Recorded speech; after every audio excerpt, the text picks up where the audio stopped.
The RSPCA has launched an appeal for homes for horses after an unprecedented number have been found abandoned. It says it's currently looking after more than 600 abandoned horses and that in the past 3 years it's received thousands of calls from the public about the problem. Well, Duncan Kennedy is on the line from Oldham in Hampshire. Good morning, Duncan. Good morning. We're actually standing in a field looking at around 15 of these pretty forlorn horses, all apparently abandoned here. There's a couple of black and white ones, a couple of brown ones, an all white one.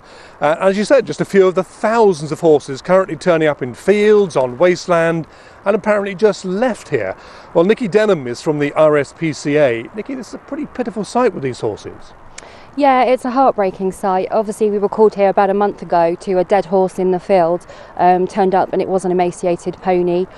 Since that time, we've had to have an independent vet out 3 times and unfortunately had to put to sleep some of the ponies who have been suffering from sort of emaciation and sort of worm and parasite damage. Some of them have been scoring sort of 0.5 on the body score, which is below emaciated, which is absolutely horrendous, and it's, you know, not what anybody wants to see for these beautiful animals. You're doing what you can. The RSPCA has 600 in its care, and that's breaking point for you now. Thousands of these things turning up. What's going on? Where are they coming from? I think the problem is sort of indiscriminate breeding. You know, they're just turning up all over the country. They're sort of put together in herds, then they're breeding. I think obviously because there's so many of them, the value's dropped out of the market for a lot of people, and I think they're sort of out of sight, out of mind for some people, and yeah, it's just heartbreaking.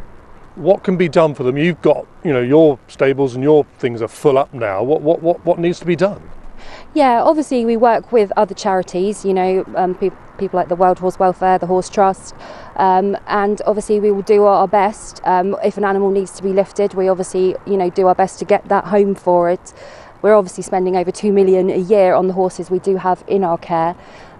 What we really want to do is obviously make the owners responsible, and I'm hoping that the new horse bill with microchipping sort of being enforced, which I'm hoping is going to be in the bill, sort of starts helping with the situation, really, because it's a no-win situation at the moment for landowners, everybody that's sort of working together.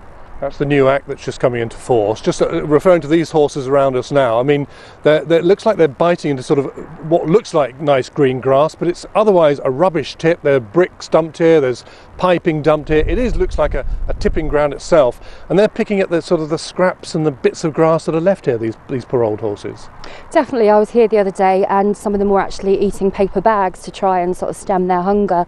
Obviously it looks like a field that's got grass at the moment, but the grass isn't adequate grazing at the moment, so they are trying to fill their hunger everywhere else.